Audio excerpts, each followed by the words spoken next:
ইরাকের ভেতরে ইসরায়েলের একটি গোপন যুদ্ধঘাঁটির অস্তিত্ব নিয়ে নতুন করে আলোচনা শুরু হয়েছে আন্তর্জাতিক মহলে।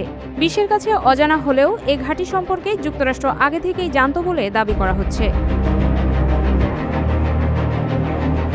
ইরাকের প্রত্যন্ত মরুভূমিতে ইসরায়েল গোপনে একটি সামরিক ঘাঁটি গড়ে তোলে এমন চাঞ্চল্যকর দাবি উঠেছে যুক্তরাষ্ট্রের কয়েকটি সংবাদ মাধ্যমের প্রতিবেদনে। সেখানে বলা হচ্ছে, ইরান ইসরায়েল যুদ্ধ শুরুর আগেই যুক্তরাষ্ট্রের অবগতিতেই এই ঘাঁটি তৈরি করা হয়। ওই ঘাঁটি থেকে ইরানে হামলাও চালানো হয়েছে বলে দাবি করা হয়েছে। মার্কিন দৈনিক ওয়াল স্ট্রিট জার্নাল জানিয়েছে, এই ঘাঁটি ইসরায়েলের বিশেষ বাহিনীর জন্য ব্যবহার হতো। পাশাপাশি এটি ছিল বিমান বাহিনীর জন্য একটি লজিস্টিক কেন্দ্র। সেখানে পাইলট উদ্ধার অভিযানের ব্যবস্থাও ছিল বলে প্রতিবেদনে উল্লেখ করা হয়। প্রতিবেদনে আরও বলা হয়, মার্চের শুরুতে ইরাকি বাহিনী যখন এই ঘাঁটির খুব কাছাকাছি পৌঁছে যায়, তখন সেখান থেকে বিমান হামলা চালিয়ে তাদের থামিয়ে দেওয়া হয়। এতে এক ইরাকি যোদ্ধা নিহত এবং আরও দুজন আহত হন বলে দাবি করা হয়েছে।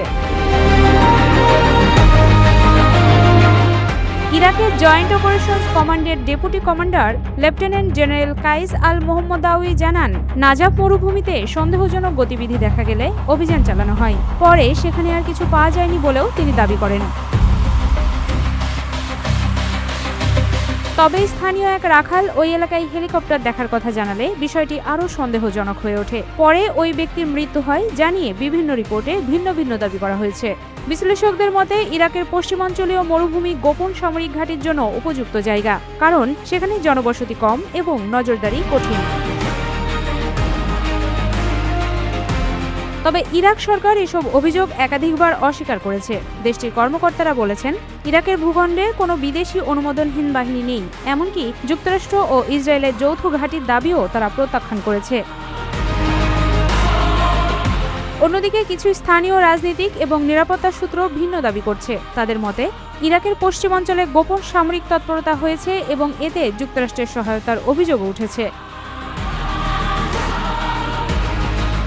যুক্তরাষ্ট্রের পক্ষ থেকে বলা হয়েছে, এ ধরনের কোনো অভিযানে তারা জড়িত নয়।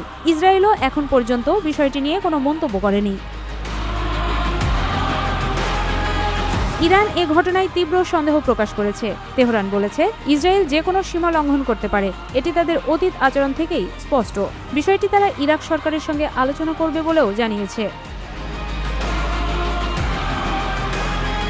বিশ্লেষকরা বলছেন, ইরাক এখন যুক্তরাষ্ট্র, ইরান ও ইসরায়েলের মধ্যকার জটিল ক্ষমতার লড়াইয়ের মাঝখানে আটকে পড়েছে। ফলে দেশটির সার্বভৌমত্ব নিয়েও নতুন প্রশ্ন তৈরি হচ্ছে।